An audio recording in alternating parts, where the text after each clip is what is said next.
It's no secret that the series finale of Dexter went down as one of the worst finales of all time, and had fans clamoring for creators to fix it. And since we're in a time of reboots and sequels, in 2020 Dexter New Blood was announced, bringing back both the original showrunner Clyde Phillips and Michael C. Hall as Dexter. The show itself was mid at best, but once again, the finale left fans disappointed, and the leaks from the creators didn't leave fans with a lot of hope for the future. It was clear that the creators had a certain vision for where they wanted things to go after New Blood, but due to the backlash, they had to quickly and quietly rework everything, leading to the announcing of 2 Dexter projects being released back to back. A prequel that explored Dexter's early years as a serial killer with an all-new cast called Original Sin, and a follow-up to New Blood called Dexter Resurrection. While it was reassuring to know that the creators were at least listening to fans, there was a lot of uneasiness with the announcing of so many projects all at once. Still, fans eagerly watched Original Sin, and surprisingly, it was received very well.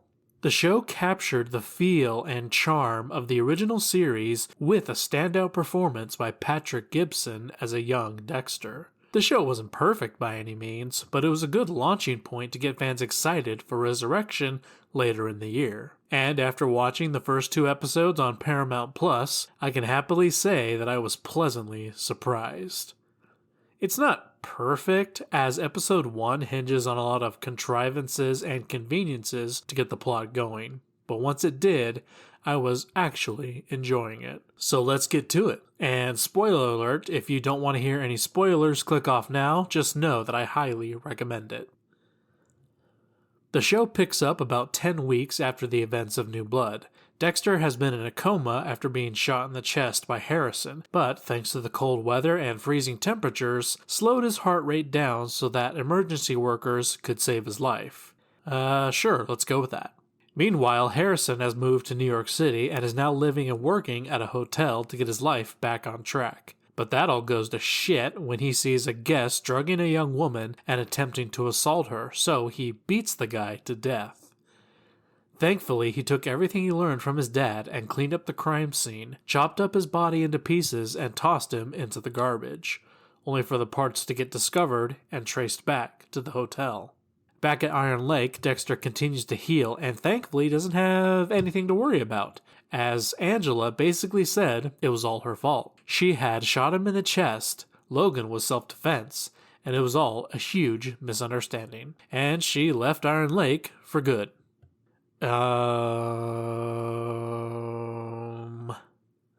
So literally the woman who was so hellbent on taking down the Bay Harbor butcher just says, "my bad," and leaves because he stopped Kurt Caldwell, who had killed her best friend?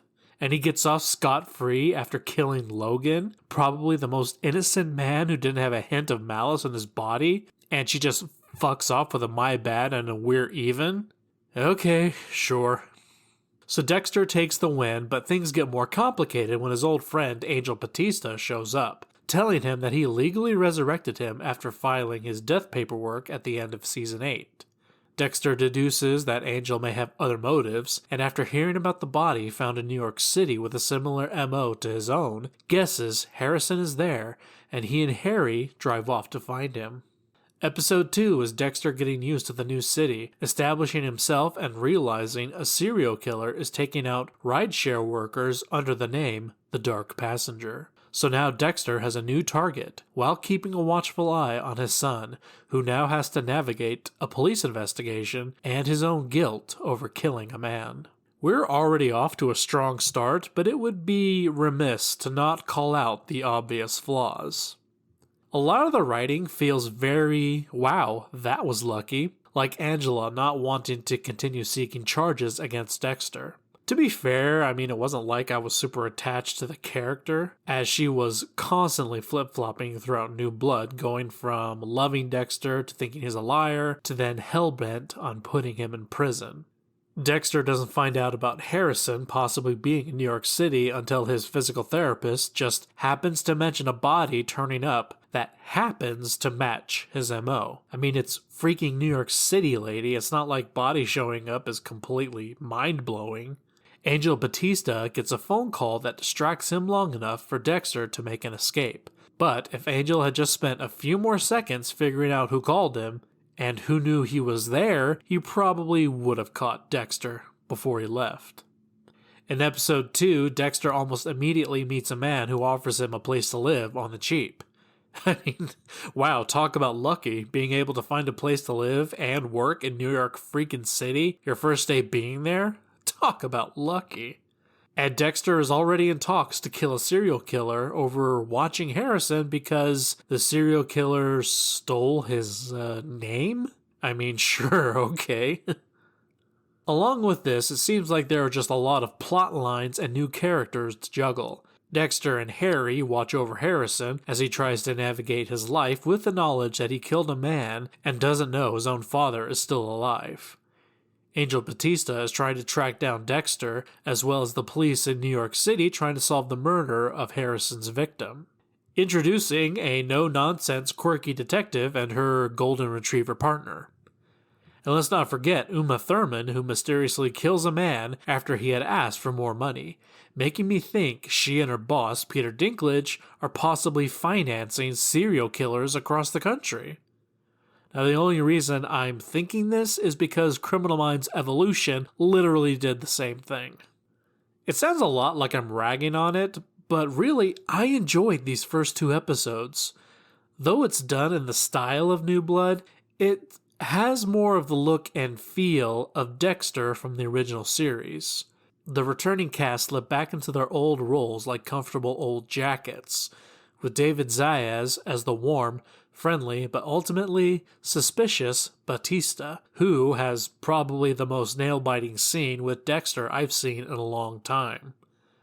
James Remar returns as the warm and fatherly Harry, but it goes without saying that Michael C. Hall once again owns the role as Dexter, and watching the 3 men work off each other was once again the highlight for me.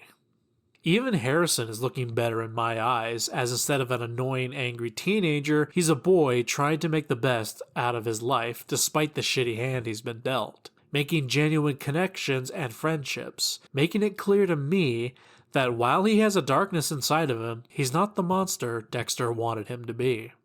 In the end, Dexter Resurrection is a solid start, but I will remain cautiously optimistic, and I ask that you do the same as well. But honestly, I haven't been this excited about a Dexter project in a while. But what do you guys think? Feel free to comment below. Did you enjoy these first 2 episodes? Did you like the writing? Are you excited for what comes next? Feel free to leave a comment in the description below and to stick around for more Dexter content.